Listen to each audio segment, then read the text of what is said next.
Hey enthusiasts, what's going on? Welcome back to PC Planet. Try that again. PC Planet. Please My see Planet.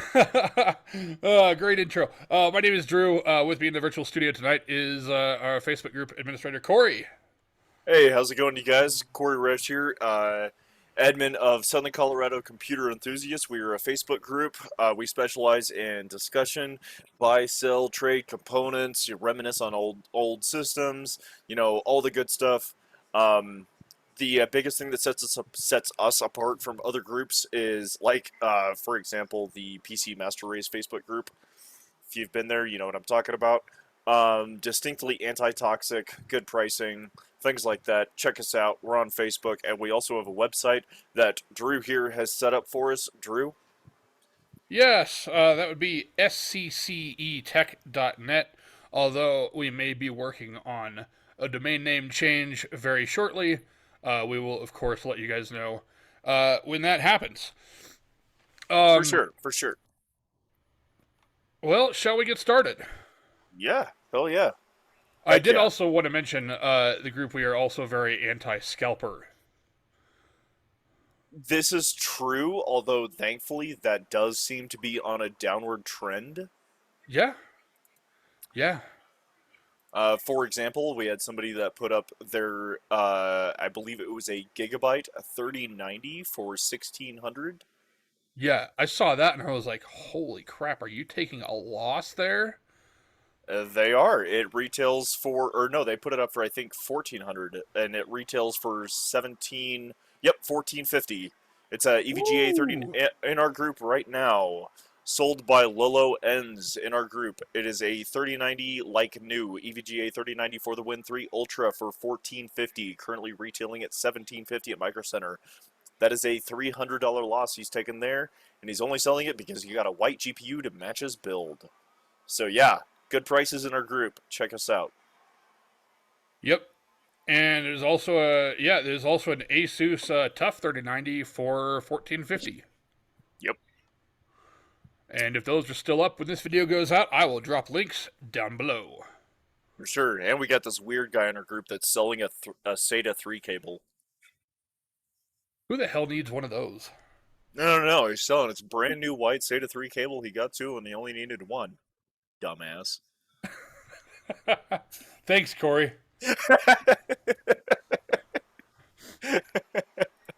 Yeah, that dumbass would be me. Uh, I'm just messing with you, man. uh, Meh. No, it made me chuckle a little bit because I have like an entire box of SATA cables. Hey, you never know when somebody might need a white SATA cable. They're not. Yeah, for sure, 100%. Because all the ones I have are either black, and I think I have a couple of orange ones. Yeah, I have some like red ones and black ones, and only a Yeah, but couple of yeah, white ones.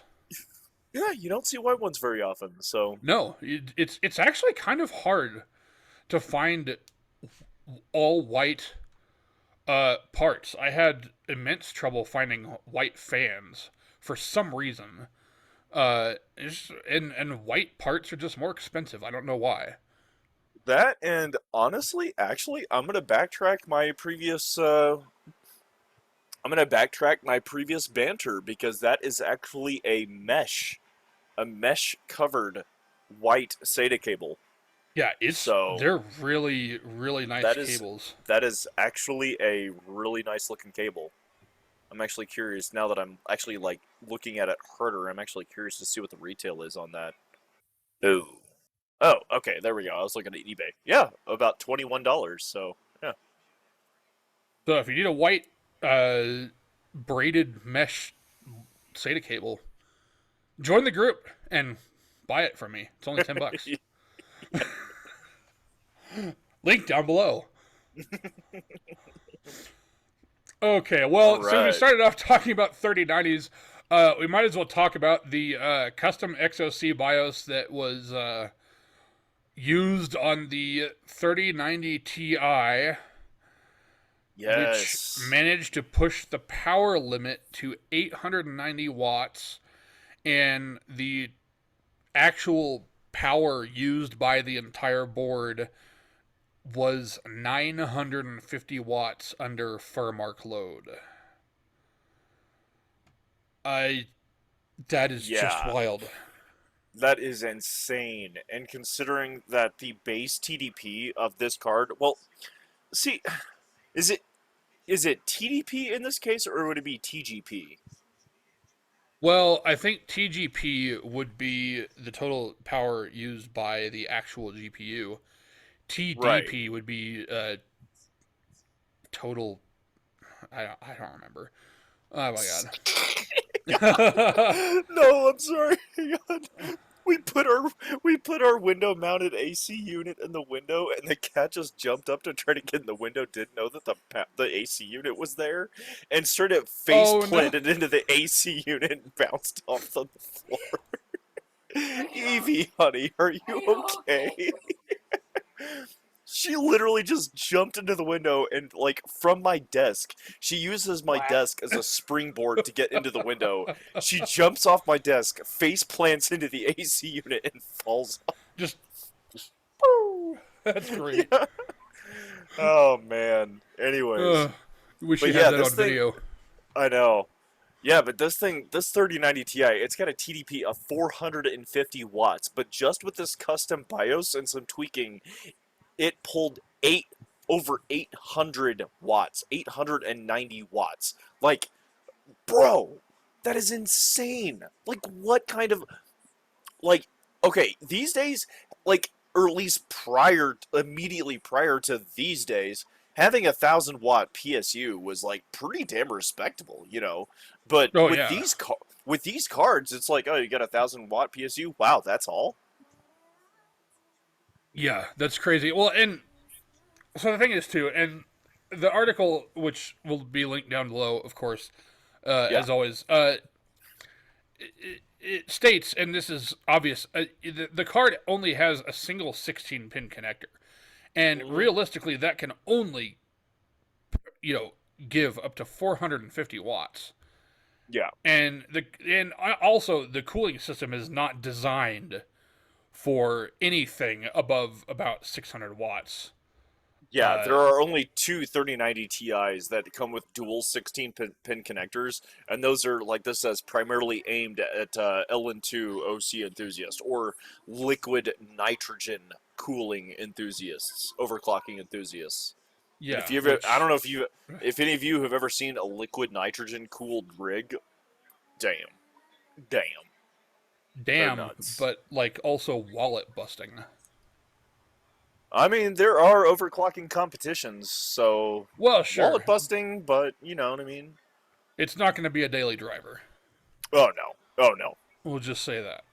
I mean, LN2 cooling. That's where we saw like an FX 8350 AMD FX 8350 hitting like 6 gigahertz because it was running on LN2.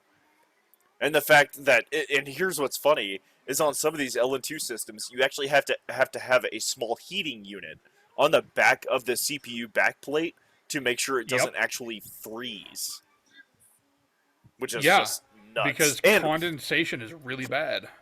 yeah, and fun fact, the dark or the EVGA what was it? The EVGA Z690 Dark Kingpin motherboard actually comes with a specific motherboard backplate so that you can mount a small heating unit on the back of the CPU bracket for LN2 cooling. Yeah, that motherboard is crazy. Oh, I saw that motherboard and I was like, "Mm." Dude, the I want to. VRM, both the north and south bridges have active cooling. Like, that is Yeah, just nuts. wild. I want to 69 that motherboard. All It's like right. a scene in The Office. I want to be wined and dined and 69'd. Yep. Yeah, that motherboard is definitely gorgeous, and it is heavy. Yeah. Uh, you know what's not gorgeous though? Hardware delays. We talking about Arc? Yeah. It's actually unfortunate.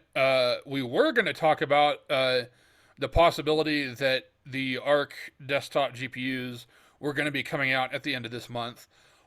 But about 10 hours ago, we have rumors that Intel may actually delay them until the end of August because while the hardware may be ready, the software is not. Yep. Could be a symptoms of the hardware release delays to come in the body of this news post. Wallacek seems to indicate that some of his sources are preferred testers. Suppose the wider tech community has noticed a delay in Intel software update delivery schedule. Yeah, that's Uh, unfortunate. Igor's lab reckons that software and driver problems are behind the touted launch release delays. Wallacek reckons the Intel Arc desktop hardware, firmware, final clock speeds, and so on are now all finalized. However, Intel has many hoops to jump through with its first serious series of discrete graphics cards. Yeah. Remember, AMD Um, seemed to stumble over the introduction of FSR, but now it has a feature in the rearview mirror. Yada yada yada. Going through.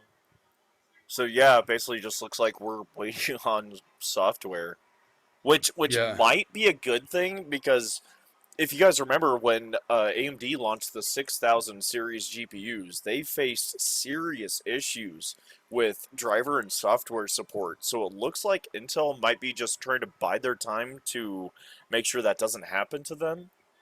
Yeah. I mean, and I think version 1 syndrome is still going to be a real problem Hmm. even for Intel. Uh but maybe the delay will make it better. This is true, but I'm really hoping that Gen 1 syndrome for Intel is going to be similar to what happened with AMD's Gen 1 syndrome with Ryzen. Because, yeah, Ryzen, first gen Ryzen had issues. It had issues with thermals, it had issues with, the integrated, the memory controller. Uh, you know, rip to those of you who tried to run 4 sticks of DDR4 memory on a second gen Ryzen series chipset. Yeah. But Oof. all that being said, it was still a game changer. Ryzen 1000 series CPUs were an absolute game changer, and they rocked Intel shit, even with their Gen 1 issues. Yeah, So, no, AMD really came from behind and oh yeah, they pulled a disrupted Rocky. everything. Yeah, they pulled a Rocky, is what they did. They pulled a fucking Rocky on Intel. And Yeah. Intel is, what? Almost 10 years later, and Intel is still trying to fully catch up. Yeah. And even with the 5800X 3D just rocks Intel shit. Mm-hmm. Uh although the the 5800X 3D is a weird oddball CPU because it's really only good for gaming. Yeah. Anything else and you're better off with literally anything else. And speaking of, little segue here, speaking of AMD versus Intel, if you are an investor, which should you focus on? Intel or AMD? We're looking here. When Sue became CEO, the declining market for PCs had decimated AMD, with its stock trading well below $5 per share. Many investors had given up on the chip design company. However, Sue changed AMD's emphasis, turning its focus to high-performance computing. She also set the company on a plan to catch up to NVIDIA and surpass Intel. Consequently, AMD has challenged NVIDIA in many niches and released its first 7 nanometer chip in 2019, a feat that Intel still has not met. The data is here. We'll have a link in the description below. It's kind of a a long read, TLDR for a podcast, but read it and make your decision. Yeah, I'm not an As conditions investor, stand but now, I am, and as conditions stand now, AMD definitely looks to be the better buy. It is definitely a little bit more on the expensive side, but given the past, several year track record that AMD has offered us, they look to have a better probability to grow than Intel at this point. That's just my yeah. choice, though. Look at the data. We'll have the link in the description below. Look at the data. Make your choice. My personal choice is I'm going to continue to invest in AMD. I do have a little bit in Intel, not as much. I do have a little bit in Intel, but I'm primarily investing in AMD at the moment. Yeah, I think TSMC would be a solid buy as well. The problem with TSMC is depending on what kind of investment program you use, they don't have a set thing that you can invest in. It's like trying to invest in what is it, like SpaceX? You can't actually invest in SpaceX. You have to invest in Google. You Well, know, sure, because it's kind of one of SpaceX is those a things. private company. Right. But TSMC, however, is not, and so like on the Stash app, for example, you That's what I can use. invest directly in TSMC. Yeah. Okay. I did not know that. And that's cool. And a lot of people don't like Stash. A lot of people don't like Stash because it does have a $1 a month fee. But if you're getting started into, investing and stuff, it's $1 a month. It's $1. It's a You know, dollar. and if you invest smart, that's not a big deal. That's not a big deal at all. Yeah. You know what is a big deal though? Mechanical keyboards being security risks because people can listen to them and apparently be able to figure out what the hell you're typing. Technically, not people. Well, uh, computers can listen to them and do some fancy algorithmic tricks and figure out what you probably typed. Also known as acoustic eavesdropping, which, by the way, is not a new thing. I Correct. know law enforcement agencies around the country, around the world, have been using acoustic eavesdropping uh, on people's windows, actually, to actually hear Nope. what people are saying. Lasers on a window to pick up acoustic Yep. vibrations. It's been a thing for a long time, and we've seen it in movies where the hero has perfect pitch hearing and they're in a bank and they turn away and the antagonist types on the keypad and the hero's like, "Oh, okay, I know the code." Yep. And so the creepy thing about this tech demo, which is called KeyTap 3, Mm-hmm.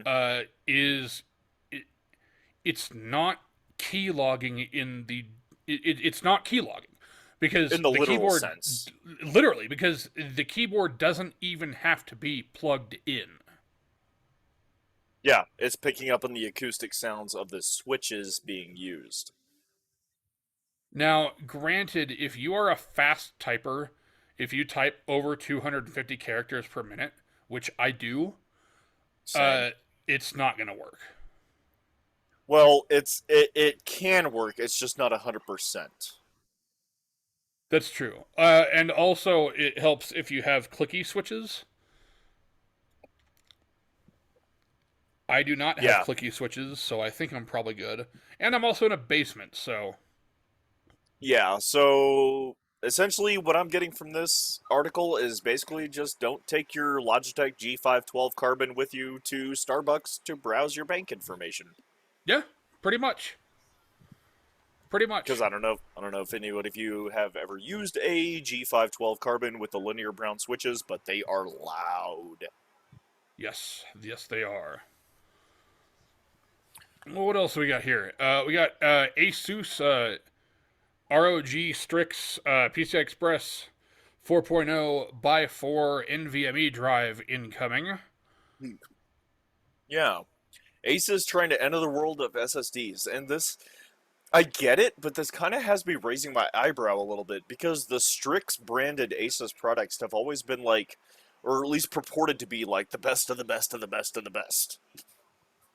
At least with Yeah, Asus, and Asus 3090, obviously, comparing that to like an EVGA Kingpin is going to be kind of interesting. But in terms of Asus's brand SKUs, the Strix branded items have always tried to be like the best of the best. So having a Strix branded SSD that's only PCI 4.0 is a little interesting. I mean, granted, like PCI 5.0 really hasn't fully taken off yet.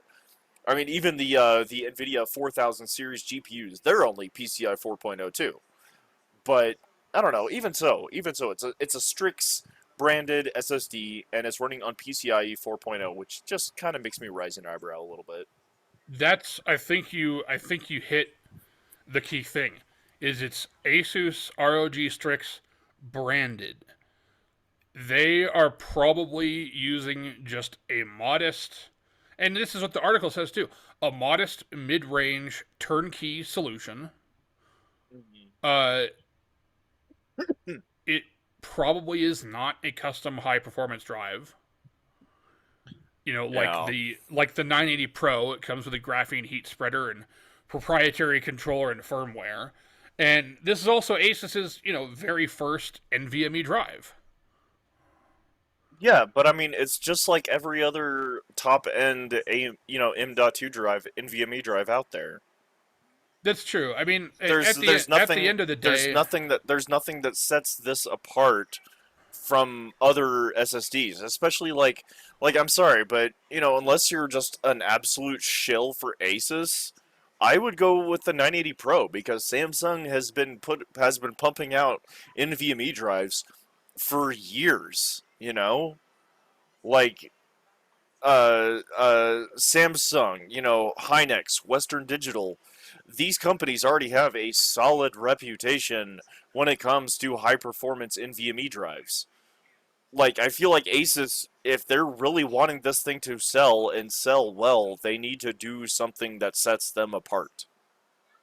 they do. And yeah, exactly. At the end of the day, it's just a 1 terabyte NVMe solid state drive. That's all it is. Yeah, and there's literally no shortage of these drives. I mean, for God's sakes, we have the Sabre and Rocket M.2 drives that are running PCIe 5.0, and they do have 1 terabyte models, and they do offer their own custom heat spreaders with active cooling, I might add. Yeah, no, totally. And and the thing about 1 terabyte solid state drives is they're not that expensive anymore. No, they're I'm not. looking at Amazon right now, and there's a Samsung 980 1 terabyte for $99.99. Let me look here. There's a Western Digital SN570 for $89.99. There's a Western Digital 1 terabyte WD Green SN350 for $79.99. And if there's a Sabre and Rocket PCI 5.0. There's a PCI 4.0 Cyber Rocket Hue 1 terabyte for $89.99 too. Like, there's just so many options if you need a 1 terabyte NVMe drive that I just I don't know what what Yeah, the and angle is actually, here. I'm not actually seeing a PCIe 5.0 Sabre Rocket drive, but I am seeing plenty of Sabre Rocket 4.0 drives, and I mean these things are hitting. You know what? Let me just look here. Sabre Rocket read write speed. 3200 3000 megabytes per second. The Sabrent Rocket 1 terabyte Rocket NVMe or Sabrent 1 terabyte Rocket NVMe PCIe 4.0 M.2 2280 internal SSD was designed using PCIe 4.0, which allows for speeds of up to 5,000 megabytes read and 44 megabytes write. Oh, that's not what it says on Amazon. Yeah, I was reading that from a Sabrent's Oh, website. that's because these on Amazon are actually PCIe 3. Which, even so, I mean, Got it. you're at this point you're looking at the law of diminishing returns. It's like going from a 240 hertz monitor to a 360 hertz monitor. Yeah, Unless what are you're in you a very really gaining? Yeah, unless you're in a very specific use case scenario or you have like superhuman eyes, you're really not going to notice that big of a difference. Yeah. Unless you're reading and writing, massive files all day like video editing or anything like that. But if you're using video editing and you're running with those kinds of massive files, chances are you're going to be running cold storage. Excuse me. Chances are you're going to be running cold storage on standard hard drives in a RAID array running on NAS. So Yeah, absolutely. I And, don't if really you're, see. yeah, just why? I mean, it's cool, I guess. I just don't really see the point of it. I I mean, don't no, either. no offense, Asus, you're a bit late to join the Yeah. M.2 game. We're a bit late to that one. And yeah, I mean, I'm even looking at a 2 terabyte Rocket Q for $189.99. I remember when 1 terabyte SanDisk SSDs, not even NVMe drives. This is before NVMe. 1 terabyte Mhm. SanDisk SATA drives were $350 because I had one, and it was $350, and it was absolutely ridiculous how much it cost. And now you can get, a 2 terabyte Sabrent Rocket Q for $189. Yeah. I'll take it. I remember my first when I first got into digital photography. My first funny thing, my first ever digital camera actually used a 3.5-inch floppy drive. Um, Used a 3.5-inch floppy disk, but my first flash memory camera, my 8 megabyte memory card was like $175. Wow. Yeah, for 8 meg. And this is back in the day when if you had a 32 megabyte flash drive on a Dell Optiplex, you couldn't plug it into the front port. You had to plug it into the back port of the motherboard because the front ports didn't have enough power to run a 32 megabyte flash drive.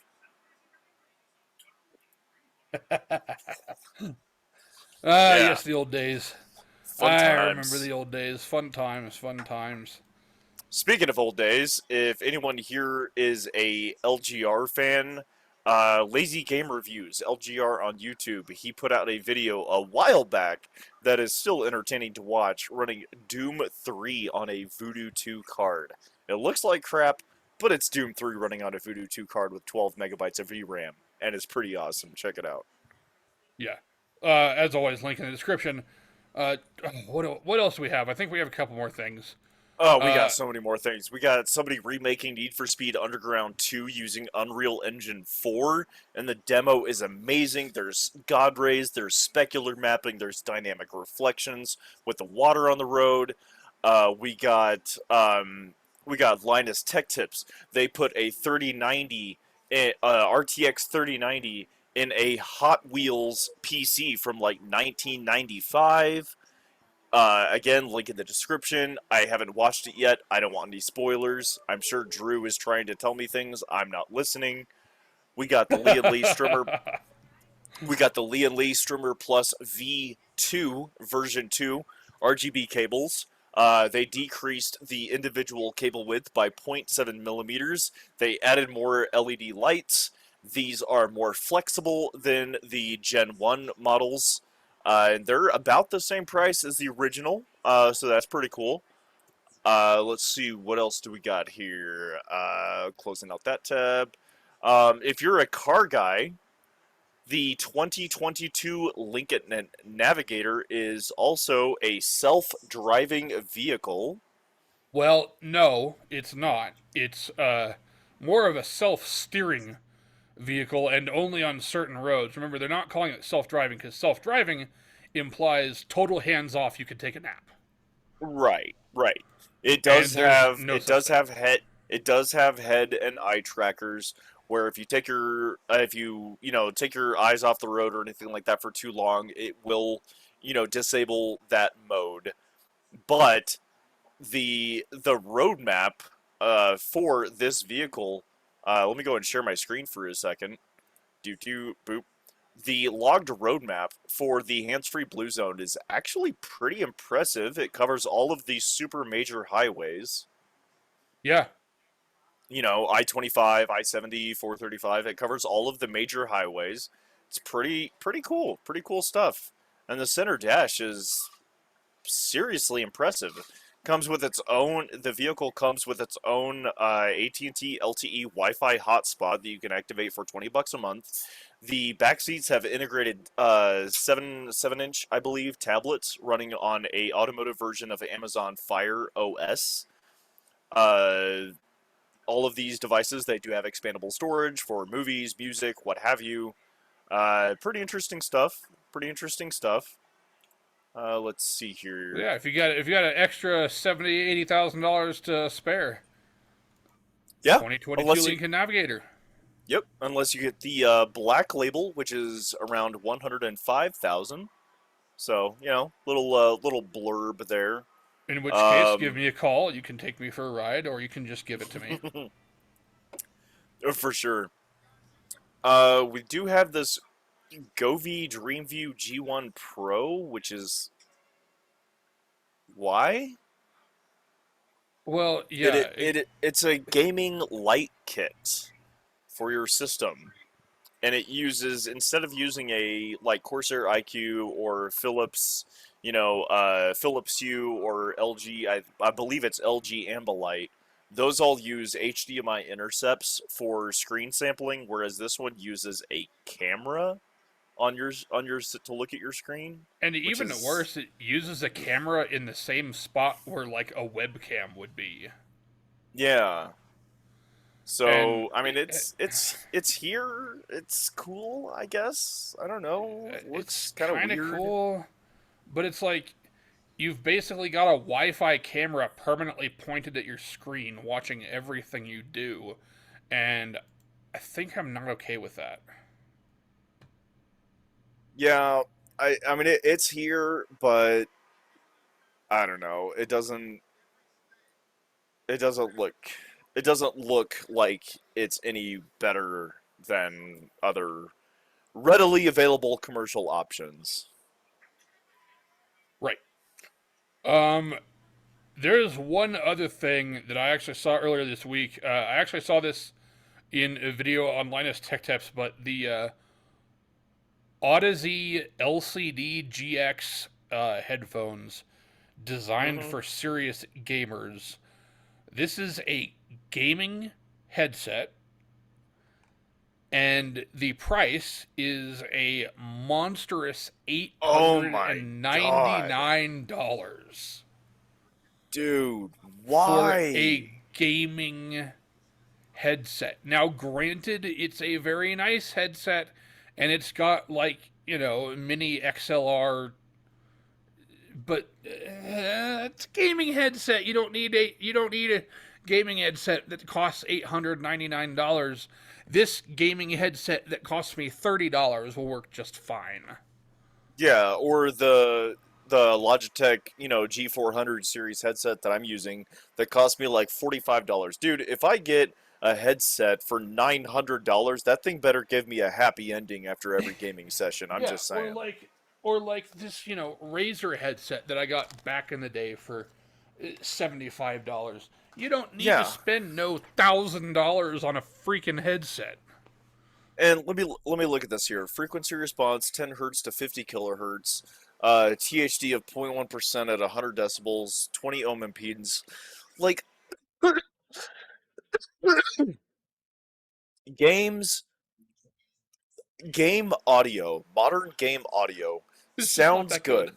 It sounds good, but you're not getting okay. So like I'm an audiophile. I'm an audiophile. If there's a song I really like, I try to find it in FLAC.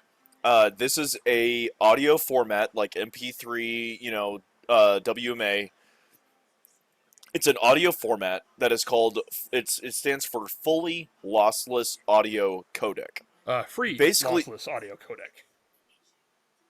oh, okay.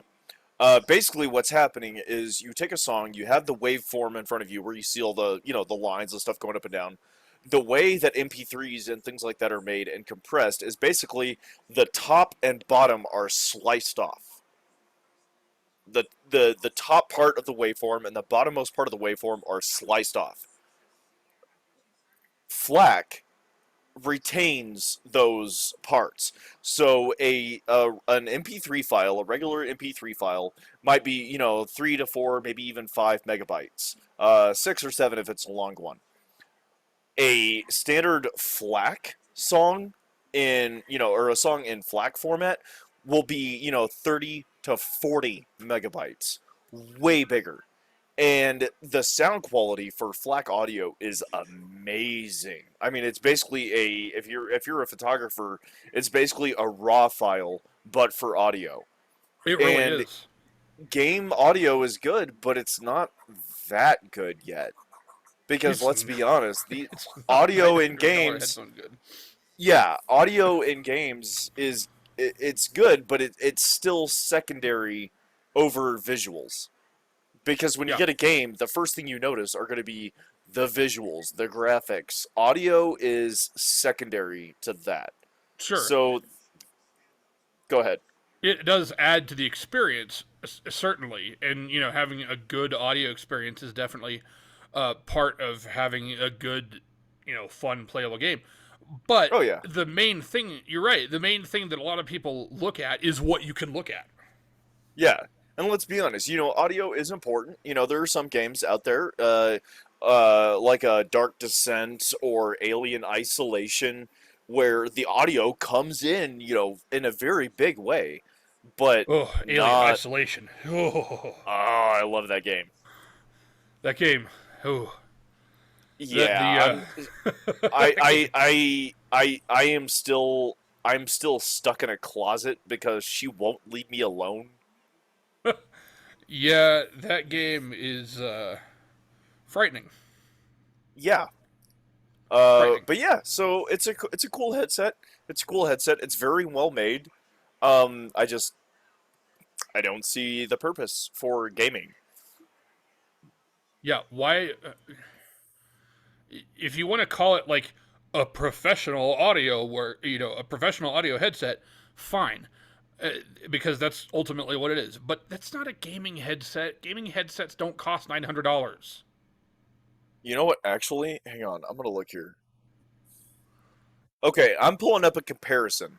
The Audi's Mobius headset, which is what they compare this headset to. Let me pull up this thing's specs. Transducer, planar magnetic. The Mobius, planar magnetic. Fluxor magnet array. Neodymium in 50s. Neodymium in 50s. Transducer size, 106 millimeter. Transducer size, 100 millimeter. Okay. Maximum SPL of 120 on the Mobius, 130 on the LCD GX.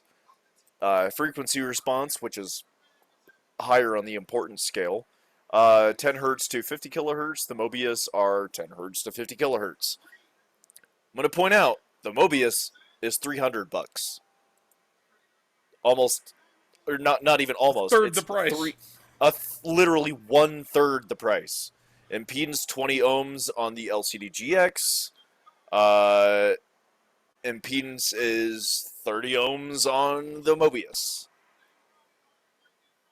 I'm also Yeah, going to point out that the Mobius is wireless, lithium polymer batteries. The LCD yeah. GX is not. No, it is not.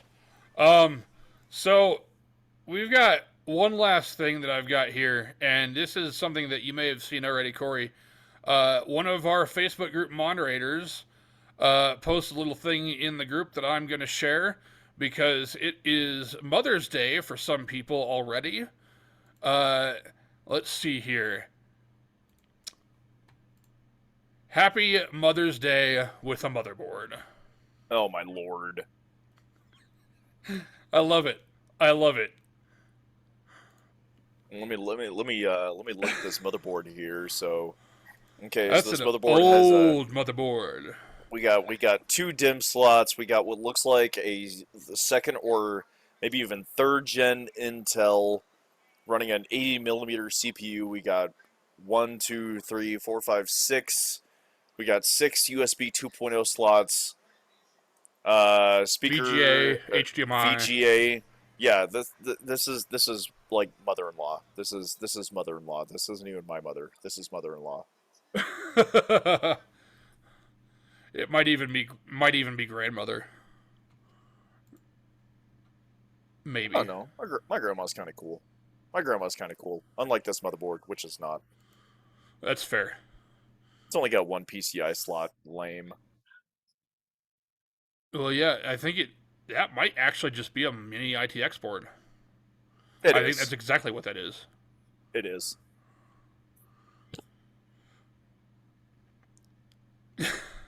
So yeah, happy Mother's Day to all you mothers out there.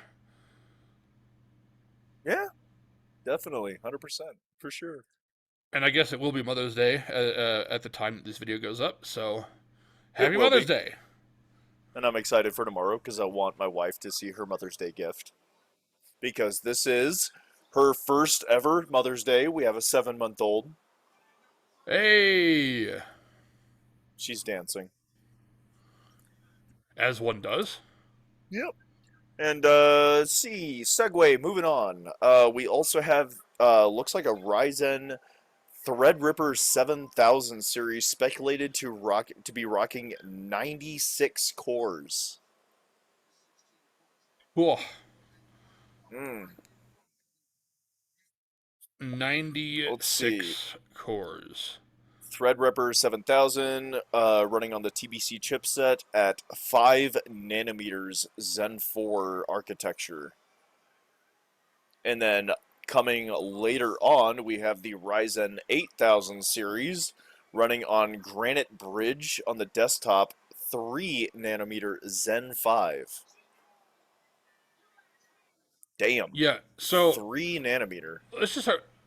96 cores, 192 threads, assuming, you know, The math assuming, checks out. yeah. Like, wow. Mm-hmm. And article says, in his usual fashion, MLID provides quotes from his sources. Given how accurate our data center and workstation leaks are from this YouTuber, there's a good chance that this is indeed true. So yeah, a 96 core Threadripper processor. I would love to rock some video editing on that with a 3090 Ti. I would not love the power bill running that thing. That's fair. That's fair. That's fair. That's gonna be a big power draw. Yeah. And the cooling for that is just gonna be insane, probably. That would definitely be a custom loop. If you're running that kind of hardware, you're definitely going to be wanting to run a custom loop. Because I don't even think a Dark Rock Pro 4 would cover the cooling for that kind of a CPU. Oh, I doubt it. I seriously doubt it. Yeah, and the Dark Rock Pro 4, that is a big chungus of a CPU cooler. I thought about getting one, and I was just like, "Oh my god, that thing is huge. Why?" I actually picked up a Fractal Design Meshify C case from a guy in the group, and while I was there, he goes, "Hey, my wife wants me to get rid of stuff. Do you want this TRX cooler?" And he gave me a Threadripper cooler, air cooler, and this thing is like this big. Massive. Yeah, it is. It is a monster of a cooler. Well, it has to I be. would. It would. I'd say it's probably about. I'd say about equivalent to 3 or 4 Hyper 212s. Without the fans. Without the fans. Just the heatsink size. About Good grief. 3 or 4 Hyper 212s. Yeah, it's nuts. Well, Alright. as you said, Jesus Cheez-Its. Yeah. Alright, Drew, do you have anything? Yeah, I got one more thing. We got the Radeon RX 6950 XT, the 6750 XT, and the 6650 XT. Final specifications confirmed. Flagship Navi 21 will have, so the 6950 XT will have a 335 watt TDP and Okay. a 2310 megahertz boost clock. Alright. So, gonna be pretty fast. Oh, speaking of boost clocks and things like that, totally unrelated to anything we've been talking about here, but Drew, did I tell you about my final bench tests on that 2 gig 1050? Yes, we talked about this last week. Did I tell you about the updated ones with Crisis 3? Oh no. Do share. Crisis 3 at 1080p low averaged 63 FPS. On a 2 gig 1050 1050. Ti. Nope, Not even a Ti. nope. Not even a Ti. Just Yeah. a 2 gig 1050. Yeah, 2 gig 1050. Yeah, the Ti models are 4 gig. Yeah. That is 63 FPS on 1080p low, 1052 gig, Crysis 3. Cyberpunk. Actually, let me go ahead and let me see if it'll actually like log me in. Nope, it wants me to sign in. Crap. If memory serves, Cyberpunk averaged around 30-ish FPS, and Red Dead Redemption 2 1080p low averaged around 29 FPS. That is shocking. Yeah, it's only 29 FPS, but then again, that's running on a 1052 gig. Yeah, A and 1052 gig, and it shouldn't. yeah, I mean the base It clock shouldn't. for those. The base clock for this thing is around 1400 megahertz with like I think a 1547 boost clock, megahertz boost clock. This thing is averaging 1975 megahertz boosting. Just on the stock cooler, too. Just on the stock cooler. Just on the stock cooler. And stock thermal paste. You've got one of the fastest 1050s in the West, that's for sure. And I'll be honest, it's impressive. It's impressive. The Yeah. only thing I did do was I loaded up MSI Afterburner. I set it to plus 150 on the core clock, on the GPU clock and the memory clock, and I set the fan to 100% at all times. That's the only things I did to this thing. But it's a single fan 1052 gig. It's not that loud. It's a single fan, even, and you got that thing running at 1950 megahertz. Whoo! That's fast, boy. Yeah, it is. Yeah, it's seriously impressive. And the fact that I pulled this entire rig out of recycling. Yeah. That's a free unicorn. Yeah, somebody tossed it. They're like, yeah, I'm done with it. I will say I need to put it in a different case because the Rosewill case that it came with is so flimsy. You take the side panels off and you can literally like bend it with your hand. Like it is so flimsy. Yeah, that's fair. Which is kind of shocking because Rosewill usually makes really good stuff.